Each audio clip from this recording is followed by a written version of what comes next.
बच्चों, आज हम पढ़ रहे हैं क्लास 7th सामाजिक अध्ययन के अंतर्गत हमारे अतीत विषय का तीसरा चैप्टर दिल्ली के सुल्तान। और अब हम आपको बताएंगे इस पाठ से संबंधित प्रश्नों के उत्तर। आप ध्यानपूर्वक इन्हें देखें, चाहे तो अपनी नोटबुक में नोट भी कर लें। देख रहे हैं ना आप यहाँ पर। और सबसे पहले हम आपको बताएंगे पाठ के आंतरिक प्रश्न और उनके उत्तर। आप समझ गए ना आंतरिक प्रश्न का मतलब, जो कि पाठ के बीच बीच में आपसे प्रश्न पूछे जाते हैं, थोड़ा सा पाठ पढ़ाया जाता है, फिर उसके बाद प्रश्न दिए जाते हैं।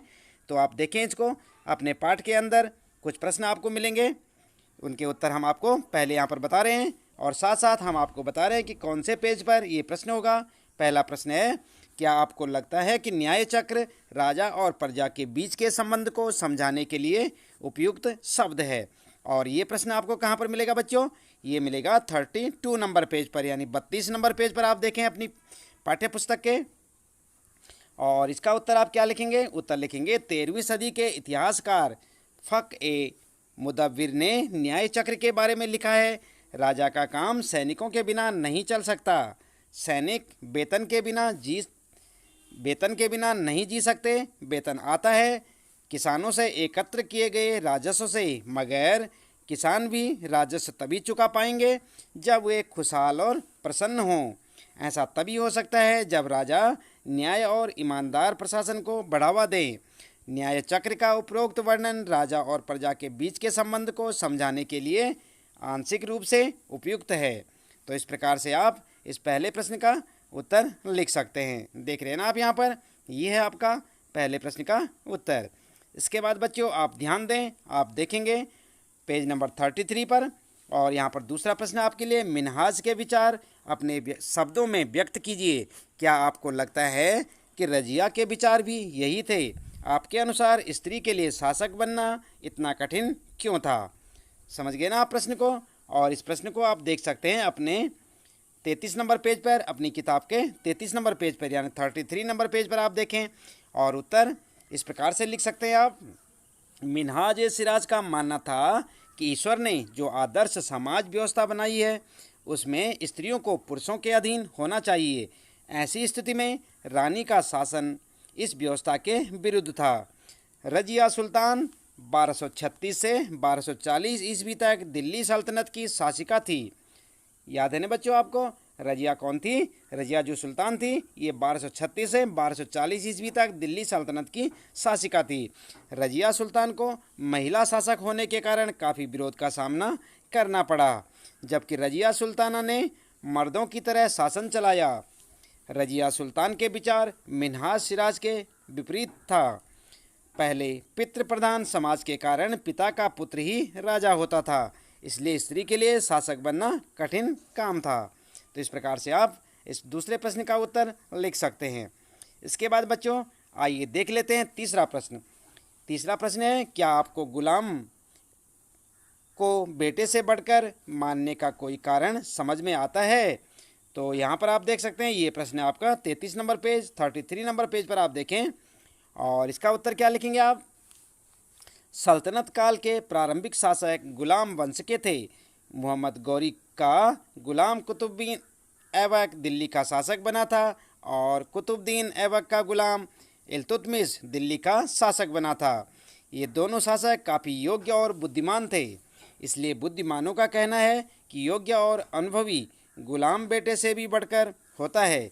यह कथन सही है, क्योंकि ये गुलाम अपनी योग्यता और बुद्धि से ही राजा या सुल्तान के दिल जीत पाते थे, इसलिए सुल्तान उन्हें बेटे से बढ़कर मानते थे। समझ गए ना बच्चों? तो इस प्रकार से आप इस प्रश्न का उत्तर, यानी तीसरे प्रश्न का उत्तर आप यहाँ से ऐसे लिखें और इसे याद करें। इसके बाद बच्चों बात करते हैं चौथे प्रश्न की। तो चौथा प्रश्न है, आपके ख्याल से बर्नी ने सुल्तान की आलोचना क्यों की थी? और आप देख सकते हैं ये प्रश्न है आपका 33 नंबर पेज पर। और उत्तर लिखेंगे, सुल्तान मोहम्मद तुगलक ने अजीज़ खुमार नामक कलाल, यानी शराब बनाने और बेचने वाला जो था, फिरोज हज्जाम नामक नाई, मनखा तब्बाक नामक बावर्ची और लट्टा तथा पीरा नामक मालियों को ऊंचे प्रशासनिक पदों पर बैठाया था। ये लोग सुल्तान को चापलूसी करके बड़े पद पाए थे। इनके अंदर बड़े पद पाने की योग्यता नहीं थी। इसलिए इतिहासकार जियाउद्दीन बर्नी ने इन नियुक्तियों का उल्लेख सुल्तान के राजनीतिक विवेक के नाश और शासन करने की अक्षमता के उदाहरणों के रूप में किया है। तो इस प्रकार से आप इस प्रश्न का उत्तर लिखेंगे। इसके बाद अगला प्रश्न आप ध्यान दें बच्चों, सरदारों की रक्षा व्यवस्था का वर्णन कीजिए। और आपको ये प्रश्न मिलेगा 40 नंबर पेज पर। देख रहे हैं ना आप यहाँ पर 14 नंबर पेज पर मिलेगा आपको ये प्रश्न। प्रश्न क्या है? सरदारों की रक्षा व्यवस्था का वर्णन कीजिए। उत्तर में लिखेंगे बच्चों, मोरक्को से 14वीं सदी में भारत आए यात्री इब्न बतूता ने भारत के सरदारों की रक्षा व्यवस्था का वर्णन किया था। उसके अनुसार सरदार चट्टानी ऊबड़ खाबड़ पहाड़ी इलाकों में किले बनाकर रहते थे और कभी कभी बांस के झुरमुटों में। ये दोनों स्थान काफ़ी दुर्गम होते थे। सरदार इन जंगलों में रहते थे जो इनके लिए किले की प्राचीर का काम करते देते थे। इस दीवार के घेरे में ही उनके मवेशी और फसल रहते थे। अंदर ही पानी भी उपलब्ध रहता था, अर्थात वहाँ एकत्रित हुआ वर्षा का जल। इसलिए उन्हें प्रबल बलशाली सेनाओं के बिना हराया नहीं जा सकता था। तो इस प्रकार से आप देख रहे हैं यहाँ पर, ये लिखेंगे आप इस 5वें प्रश्न का उत्तर। इसके बाद बच्चों आइए देख लेते हैं अब पाठ के जो अंत में पूछे गए आपको प्रश्न हैं उनके उत्तर। आप देखेंगे जैसे ही आपका पाठ पूरा होता है उसके अंत में कुछ प्रश्न दिए गए हैं और हम आपको बता रहे हैं उनका उत्तर। तो सबसे पहले आपको देखने को मिलेगा फिर से याद करें। और क्या याद करें? प्रश्न है पहला, दिल्ली में पहले पहल किसने राजधानी स्थापित की? उत्तर होगा आपका, तोमर राजपूत चौहान राजाओं ने पहले पहल दिल्ली में राजधानी स्थापित की थी। इस प्रकार आप उत्तर देंगे। दूसरा प्रश्न है बच्चों, दिल्ली के सुल्तानों के शासन कालों में प्रशासन की भाषा क्या थी? उत्तर लिख सकते हैं आप, फारसी भाषा। इसके बाद तीसरा प्रश्न है, किसके शासन के दौरान सल्तनत का सबसे अधिक विस्तार हुआ? तो किसके हुआ बच्चों? आपने पाठ में पढ़ा होगा। उत्तर लिखेंगे मोहम्मद तुगलक। और इसके बाद है चौथा प्रश्न, इब्न बतूता किस देश से भारत में आया था? उत्तर लिखेंगे मोरक्को, यानी कि जो आजकल अफ्रीका नाम से है। तो इसके बाद पांचवा प्रश्न यहाँ पर देखेंगे आप और उसमें लिखा हुआ है, सबसे पहले ऊपर देखेंगे, आइए समझें। पांचवा प्रश्न है, न्याय चक्र के अनुसार सेनापतियों के लिए किसानों के हितों का ध्यान रखना क्यों जरूरी था? उत्तर लिखेंगे आप, न्याय चक्र के अनुसार सेनापतियों के लिए किसानों के हितों का ध्यान रखना इसलिए जरूरी था क्योंकि किसानों से एकत्रित किए गए राजस्व से ही सैनिकों का वेतन मिलता था। मगर किसान भी राजस्व तभी चुका सकते थे जब वे खुशहाल और प्रसन्न हों। ऐसा तभी हो सकता था जब राजा न्याय और ईमानदार प्रशासन को बढ़ावा दें। तो इस प्रकार से आप देख रहे हैं यहाँ पर, यह है आपका पांचवा प्रश्न और उसका उत्तर। इसके बाद बच्चों आप ध्यान देंगे, छठा प्रश्न है, सल्तनत की भीतरी और बाहरी सीमा से आप क्या समझते हैं? तो आपको मालूम हुआ क्या समझते हैं बच्चों? उत्तर लिखेंगे भीतरी सीमा। सबसे पहले लिखेंगे आप भीतरी सीमा के बारे में। तो भीतरी सीमा से अभिप्राय है गैरिसन, शहरों की पृष्ठभूमि में स्थित क्षेत्रों से गैरिसन शहरों की आवश्यकताओं की पूर्ति होती थी। और बाहरी सीमा में क्या लिखेंगे आप? हेडिंग डाल के लिखेंगे बाहरी सीमा। उसके बाद लिखेंगे गैरिसन शहरों की पृष्ठभूमि से सुदूरवर्ती क्षेत्रों को बाहरी सीमा कहा जाता था।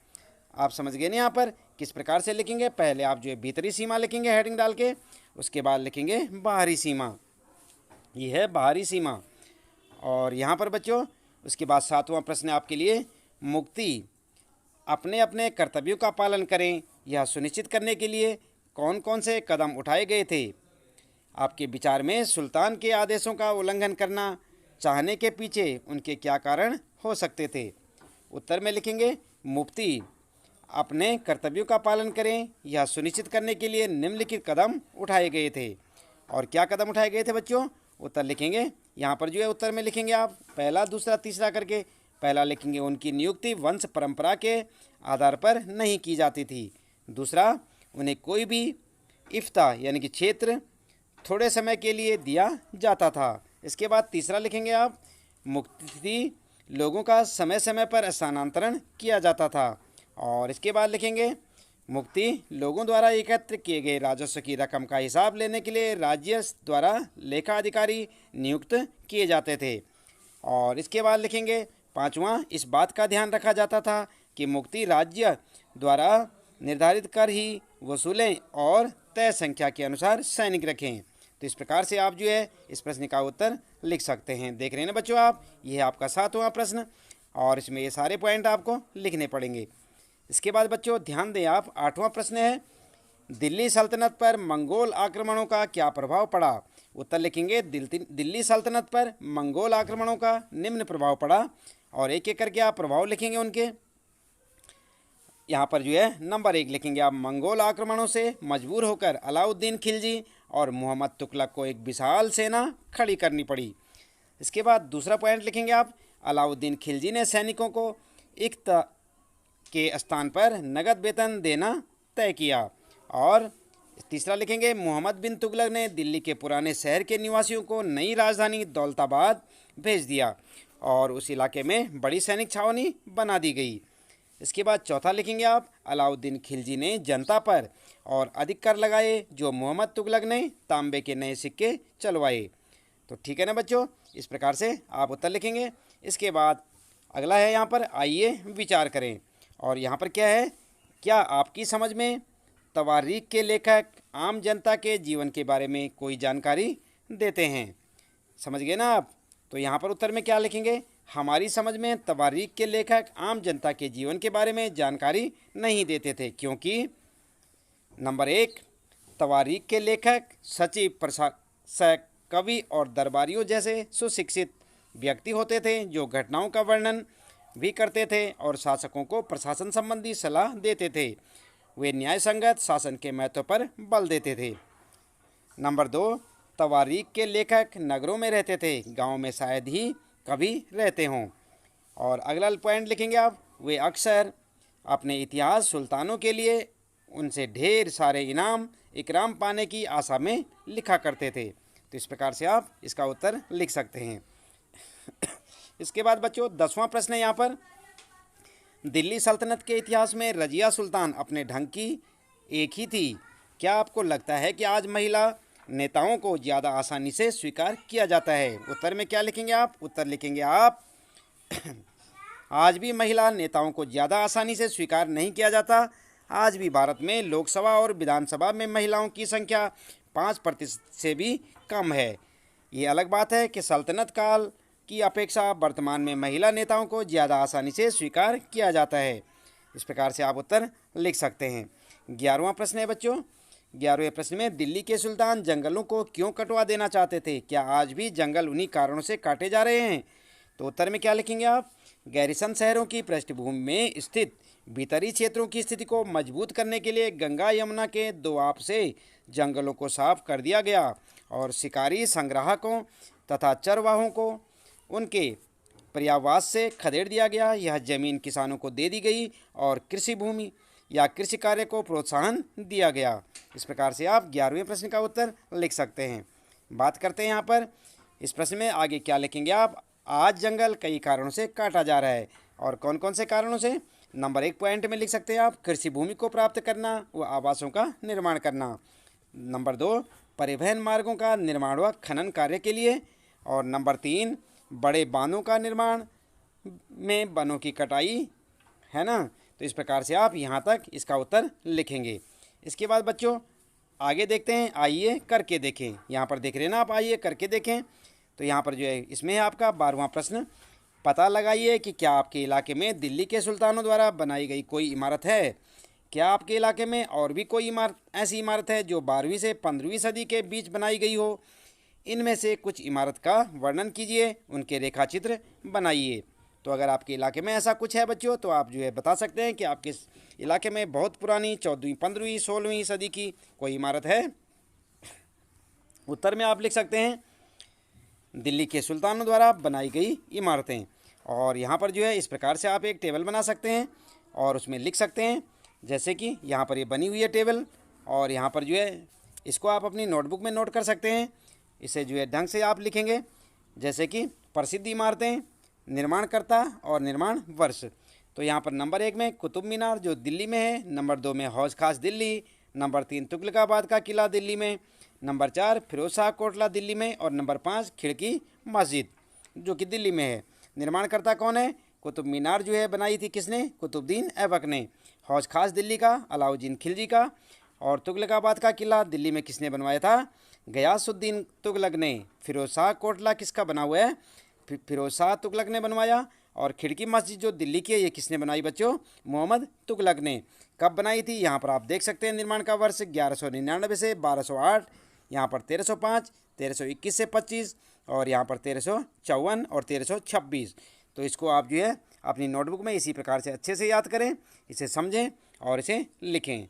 तो बच्चों इसके साथ ही इस पाठ से संबंधित प्रश्नों के उत्तर यहाँ पर समाप्त होते हैं। उम्मीद है कि आपको इन पाठ में जो हमने आपको प्रश्नों के उत्तर बताए अच्छे से समझ आए होंगे। आप इसे अच्छे से याद करेंगे, अपनी नोटबुक में इन्हें नोट करें ताकि आपको परीक्षा के समय किसी परेशानी का सामना ना करना पड़े। आप इसी प्रकार लगातार जुड़े रहें हमारे साथ और देखते रहें वीडियो।